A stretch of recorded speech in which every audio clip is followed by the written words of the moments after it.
Well, good morning, everyone. I want to thank everybody for watching. And Robert, thanks for being here again today. Thank you. Always a pleasure, Ed. I know I'm a pain in the ass. You don't have to lie. Anyway, today's show, you kind of had an idea. You wanted to talk about purchase a home when you're self-employed. What was your exact question for that? Well, so I know when you go through the qualifying process, you're going to be looking at pay stubs, right? And also you want to see tax returns. Right. But with self-employed people, obviously, month to month, your paycheck can change. And so You saw my face. I grimaced there for a second. Yeah. I'm just thinking, well, it depends on how long you've been self-employed, right? Yeah. Because some people they take a salary, right? Or they take so much per month on, not a draw, but they pay taxes on it and that kind of stuff as a regular employee of the company. And then they might have a K1, or they might have other things depending on how they set the thing up. So everybody's going to be different depending on how their company's set up. Right. Uh-huh. So, and most people might not have a pay stub every month, right? They might just take a lump sum every couple of months, or they might just take a draw against their local, the salary going forward. It just depends. And so what I have to do is get I know I'm jumping right into this, but what I have to do is first I tell everybody, if you're running a business, I need to see your tax returns, right? Federal. And if I need to see the company's tax returns. Because if it's not a Schedule C is not it's usually a Schedule C is a sole proprietor, right? So if you're a sole proprietor, we just need to see your personal tax returns. Uh-huh. The issue you run into, a lot of people say, I make 120 grand a year. No, what they mean is their company makes 120 grand a year, but by the time they write everything off, they make 20 grand a year. Right. Yeah, that's kind of what I wanted you to dive into. So that's the issue. Most of the time, for most people who have a company who get a K1 and other, we don't run into that part of it. We run into it when it's a sole proprietor and they write off their tax return. We brought in $100,000 of income for the company, all these deductions, blah, blah, blah. Now we're down to 32,000 or whatever that number is. That is the number we're going to use that gets transferred to their front page of their tax return. That's the number we're going to use. Now we can go back through on a Schedule C and add some items back in, because a lot of times people write off depreciation, right? They bought a brand new vehicle. It's over 6,000 pounds. They get to write off the cost of that vehicle that year. That's how it was. It's changing every year. So this is an example. So they bought a $60,000, vehicle that weighs more than 6,000 pounds. They get to write off that $60,000 that year. On it. Sorry, is it here something? Yeah, it said on it. Yeah, I don't know. I think my phone over here is trying to tell me. Still on it. That's on your side now. Uh-oh. Anyway, mine's turned off now. All right, we're good. It's on it. All right, so we can add the depreciation of 60 grand back into their income. Gotcha. Okay. So there's certain things. So we have this whole schedule. We put all the information in for all the years, all the different tax returns, whether it's their business and whether it's a Schedule C, and we figure out what we can use for income. So that's why when I deal with a business person, the first place I go is, I need your tax returns. Mm-hmm. Then the next place is, how do you pay yourself yearly? Because the big thing was when the pandemic hit, most self-employed people were hurt the worst, right? They couldn't work. They didn't get an income. So they made us prove that, because the other thing we need is a profit and loss. So I got to get their tax returns, current year to date profit and loss. Then I got to this is how it was. I got to verify through bank statements that is true, meaning that their deposits match their profit and loss.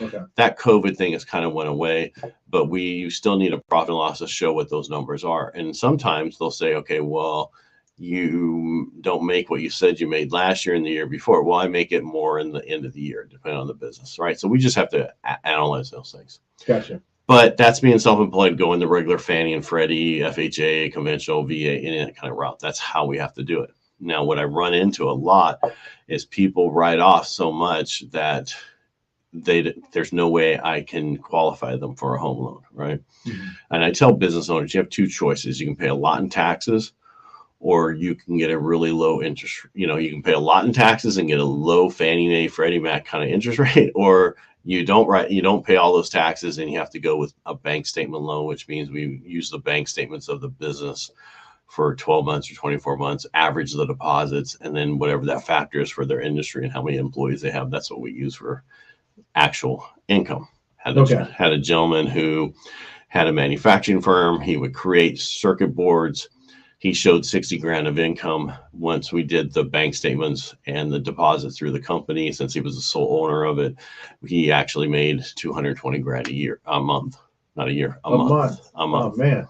Had another individual who was in a situation where he developed properties like multifamily and that kind of stuff. When you look at his tax returns, because they are doing all these different developments, they can offset profits and certain things into that. So that if you look at his tax return, it shows he doesn't make any money, but he actually made like $1 million the first year of the tax returns, right? 2020, 2021, he made $2 million to himself. But because of the way the tax returns are set up, you look and you say there's no money. He has no money. When he has money, it's that whole thing they made. Like Trump was a developer, he doesn't show any income on his tax returns, right? Because they can offset it certain things. Yeah. And they think it's a loophole. It's not a loophole. It's just how they build you can defer for future projects that are going on right now. I don't know how it works. I just know you can defer into that, and that's why it messes up your tax returns.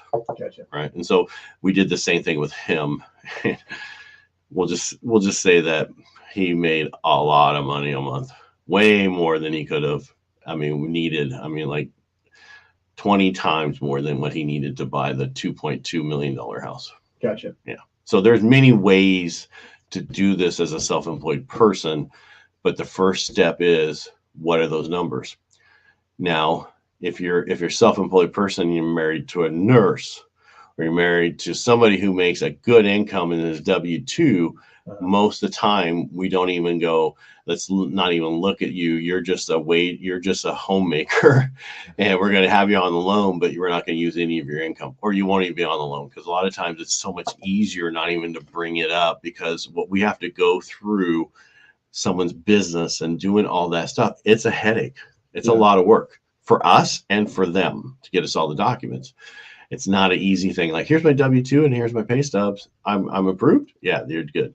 The other ones is, we need all your K-1s for all the different companies. We need the company's tax returns. We need your tax returns.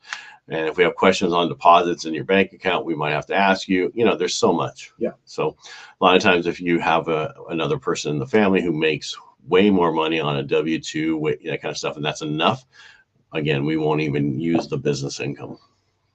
You follow me? Yeah, no, absolutely. No, we find the easiest way to make this go through with the least amount of headache, right? We try to take all the pain points out of the transaction as possible. Yeah. Now, if you're going to say, no, I want to have my stuff on there, just understand that you're going to say afterwards, yeah, you're right. I shouldn't have done this.